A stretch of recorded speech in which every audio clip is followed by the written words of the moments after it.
सुबह 30 अप्रैल मैस्टोन डॉक अपने क्वार्टर 4 के रिजल्ट्स अनाउंस करेगा। अब रिजल्ट्स के पहले ही मार्केट एक्सपर्ट्स के ओपिनियंस आने स्टार्ट हो चुके हैं। आईसीआईसीआई डायरेक्टर रिसर्च इन्होंने यहां पर एक्सपेक्टेशन दी है फाइनेंशियल ईयर 27 एंड उसके आगे कंपनी किस तरह से ग्रो कर सकती है, इसको लेकर के contracts like 3 additional submarines and 6 new generation submarines company को यहां पर मिले हैं पिछले कुछ महीनों में, और आगे भी कंपनी इन पर एक्सपेक्टेड और ग्रो करती देखने को मिल सकती है। रेवेन्यू कंपनी का 12% कैगर के साथ फाइनेंशियल ईयर 25 से लेकर के फाइनेंशियल ईयर 28 तक ग्रो करेगा। 2 से 3 सालों में कंपनी की ऑर्डर बुक और भी ज्यादा ग्रो कर सकती है, ये मानना है आईसीआईसीआई डायरेक्ट का। लेकिन सबसे बड़ी बात आती है कि टारगेट क्या है। ऑलरेडी अगर आप देखोगे रिसेंटली कंपनी ने बढ़िया रिटर्न दिया है, मतलब गिरावट जो स्टॉक के अंदर थी उसके बाद से स्टॉक ने थोड़ी सी रिकवरी यहां पर भले ही जरूर बनाई है। लगभग 2080 रुपए से लेकर के 28 रुपीज के आज के दिन का हाई स्टॉक के अंदर देखने को मिला, मतलब 800 रुपए के आसपास की रिकवरी बनी है अप्रैल के महीने के अंदर। ऑल्दो अपने हाईएस्ट प्राइस लगभग 3700 के ऊपर से अभी भी स्टॉक काफी ज्यादा नीचे है। स्टिल काफी ज्यादा ब्रेकआउट्स की जरूरत यहां पर पड़ेगी, लेकिन सभी ब्रेकआउट्स के लिए कंपनी को जरूरत होती है अच्छे रिजल्ट्स की, और साथ में मार्केट की भी मदद वहां पर मिलनी चाहिए। तो आईसीआईसीआई डायरेक्ट का क्या टारगेट है मैस्टोन डॉक को लेकर के, इनकी यहां पर है बाइंग की रेटिंग। टारगेट इन्होंने रखा है 3060 रुपीज का, जो कि प्रेजेंट लेवल से लगभग 250 रुपए से ज्यादा की तेजी दिखाता है। 3060 का टारगेट अगर यहां पर अचीव होता है एज पर निर्मल बांग इंस्टीट्यूशनल इक्विटीज, जिन्होंने यहां पर बाइंग की रेटिंग और दी है, इन्होंने भी 3056 रुपीज का टारगेट रखा है मैस्टोन डॉक ने। आईसीआईसीआई डायरेक्ट ने 3060, इंस्टीट्यूशनल इक्विटीज ने 3056, आशिका स्टॉक ब्रोकिंग इन्होंने दिया है 2935 का टारगेट। तो जितने भी टारगेट्स यहां पर मार्केट एक्सपर्ट्स की तरफ से हैं, प्रेजेंट लेवल से एक अच्छी खासी तेजी देखने को उसमें मिल सकती है क्या। अब ये सभी टारगेट्स कैसे अचीव हो सकते हैं, कंपनी के अच्छे रिजल्ट्स या सेक्टर की अच्छी परफॉर्मेंस या फिर मार्केट का अच्छा परफॉर्मेंस, इन रीजंस की वजह से आपको टारगेट देखने को मिल सकते हैं। ऑल्दो आज के दिन का वॉल्यूम 52 लाख तक गया है, जो कि वीकली, मंथली और रेगुलर बेसिस पर काफी ज्यादा है। कल के सेशन तक आपके पास डिलीवरीज अच्छी खासी थी, यानी कि तेजी के बाद भी आपके पास बाहर कल तक अच्छे खासे थे, और इसका मोमेंटम आज के सेशन पर दिखा भी है। अब हम आते हैं कंपनी के टेक्निकल्स पर, जहां पर 81.8 का एमएफआई जो कि बेरिश है, 71.8 का आपका आरसे, दोनों टेक्निकल्स बेरिश है। प्रॉफिट बुकिंग जैसी कंडीशन इन टेक्निकल्स के ऊपर बन जाती है।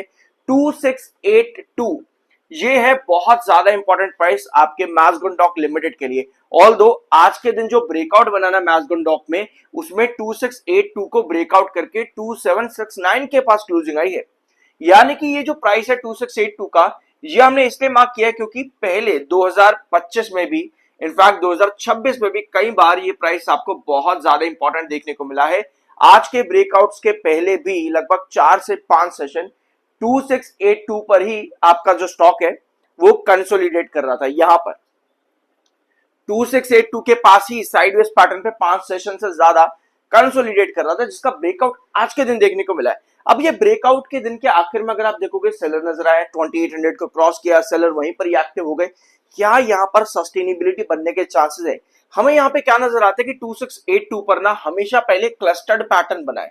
हमेशा जब भी ब्रेकआउट देने की कोशिश करिए, पहले ड्रॉप किया है, फिर बढ़ा है, फिर ड्रॉप किया है, इसी तरह से पैटर्न आपको देखने को मिला है मैस्टोन डॉक के अंदर 2682 के पास में। तो अगर यहां पर और करेक्शन, मान लो कि करेक्शन आ जाती है यहां पर, जैसे आज दिन के आखिर में प्रॉफिट बुकिंग बनी है, ऑल्दो 30 मिनट टाइम फ्रेम पर आज के दिन आप देखोगे मैस्टोन डॉक को, तो आप लोगों को नजर आएगा कि दिन के आखिर में जाकर के बाहर फिर एक्टिव हुए, सेलिंग आई, फिर वापस से बाहर एक्टिव हुए। अगर यही बाहर कंटिन्यूस यहां पर बनते हैं और 2682 के ऊपर मैस्टोन डॉक सस्टेन करने में कामयाब होता है, तो हमारे पास लॉन्ग टर्म के अंदर पोटेंशियल दिखता है लगभग 3090 के पास में, यानी कि वही प्राइस जो मार्केट एक्सपर्ट्स ने यहां पर दे रखा है। अब रीजन इसलिए 3090 क्योंकि ये आपका एक क्रूशियल रिजेक्शन रहा है सितंबर 2025 के अंदर। सो जितना यहां पर सस्टेन कर जाएगा 2682 के ऊपर, उतनी पॉसिबिलिटी है 3090 के पास वापस से आ जाने की। ठीक है, तो ये हो गया मैस्टोन डॉक लिमिटेड का चार्ट। सब्सक्राइब जरूर कर देना। कल है कंपनी के रिजल्ट्स, देखते हैं क्या कंपनी रिजल्ट्स प्रोवाइड कर सकती है, क्योंकि आज के दिन रिजल्ट्स के पहले के एक सेशन के अंदर स्टॉक ने अच्छा मोमेंटम क्रिएट करा है। अब क्या रिजल्ट्स वाले दिन भी कंपनी मोमेंटम को कंटिन्यू कर सकती है? मार्च 2023 in comparison with December 22 company का रिवेन्यू बढ़िया देखने को मिलता है। 2024 दिसंबर एंड मार्च अगर आप यहां पर देखोगे तो यहां भी आपको नजर आएगा कि कंपनी ने मार्च का रिजल्ट इन कंपैरिजन विद दिसंबर बढ़िया दिया है। 2024 दिसंबर एंड 2025 मार्च यहां पर भी आपको यही चीज नजर आएगी। ऑल्दो मार्च 2025 का जो रिवेन्यू था वो काफी बढ़िया नहीं था, सिर्फ और सिर्फ 30 करोड़ के आसपास का जम था कंपनी के अंदर। लेकिन पिछले 2 क्वार्टर बता रहे हैं कि कंपनी बढ़िया रेवेन्यू देती है in comparison with December in March quarter. Although अगर आप मार्च का क्वार्टर यहां पर देख रहे हो तो आप लोगों को नजर आएगा कि कहीं ना कहीं मार्च 25 में कंपनी में एक डिप देखने को मिला, जिसका असर जून के क्वार्टर पर सबसे ज्यादा हुआ और उसके बाद सितंबर क्वार्टर कंपनी ने रिवाइव किया एंड देन दिसंबर क्वार्टर वापस से कंपनी अपने पैटर्न पर आ गई है। दिसंबर क्वार्टर बेस्ट, उसके बाद मार्च क्वार्टर क्या कंपनी उसके भी बढ़िया दे सकती है, तो इसकी पॉसिबिलिटी हाई नजर आती है पिछले 3 साल देखते हुए। सो मुझे पर्सनली लगता है कि कल के रिजल्ट्स में अगर कंपनी 3700 करोड़, क्योंकि कंपनी का यही ट्रेजेक्टरी रहा है पिछले 3 सालों में कि 100 करोड़ ऊपर कंपनी दे ही रही है एटलीस्ट इन कंपैरिजन विद दिसंबर, तो अगर कंपनी 3600 करोड़ के आसपास का रेवेन्यू देने में कामयाब होती है, मतलब लगभग ये आपका हो जाएगा अराउंड 525 करोड़ के आसपास ऊपर ईयर ऑन ईयर बेसिस पर। अगर कंपनी इतना रेवेन्यू जनरेट करने में कामयाब होती है तो क्या कंपनी 15% के ऊपर का ग्रोथ दे सकती है? हमको यही चीज चाहिए यहाँ पे। कंपनी 15% के ऊपर का ग्रोथ दे सकती है। पॉसिबिलिटी है कि कल के सेशन, कल के रिजल्ट्स पे कंपनी का रिवेन्यू ग्रोथ एनुअल बेसिस पर, मतलब कंपनी का रिवेन्यू 15% से ज्यादा बढ़ सकता है। इसके चांसेस बहुत आए नजर आते हैं पास्ट नंबर्स को देखते हुए। तो अगर ऐसा होता है इसका मतलब यह है कि कंपनी कहीं ना कहीं एक नया बेंचमार्क क्रिएट करेगी रेवेन्यूज के अंदर, और उसके साथ में प्रॉफिटेबिलिटी भी क्या कंपनी की बढ़ सकती है कल के रिजल्ट्स में।